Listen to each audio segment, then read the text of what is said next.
আহারে ভাই, কেউ চিন্তা ছাড়া নাই কিতা কইতাম। পৃথিবীর সকল মানুষ চিন্তিত।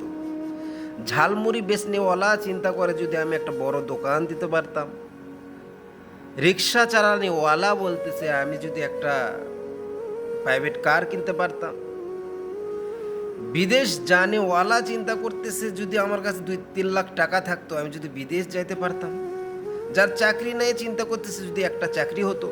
যার চাকরি আছে সে চিন্তা করতেছে আর এই প্যারাটা ভালো লাগতেছে না। আহা, যে বিদেশ আছে সে চিন্তা করতেছে আমি যদি ইউরোপ যেতে পারতাম আরও একটু ভালো লাইফ লিড জিন্দেগি করতে পারতাম।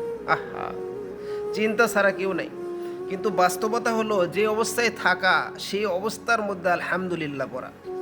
কেননা ওই অপশনে আসার জন্য কত মানুষ স্ট্রাগল করতেছে ওই জায়গাতে, আমি আপনি যেই জায়গায় আসি সেই জায়গায় পুষতে পারতেছে না। আহা, নিচের দিকে তাকানো উপরের দিকে না তাকানো। আলহামদুলিল্লাহ, আল্লাহ তাআলা যে অবস্থায় রাখছে আলহামদুলিল্লাহ আলা কুল্লি হাল। আল্লাহু আকবার।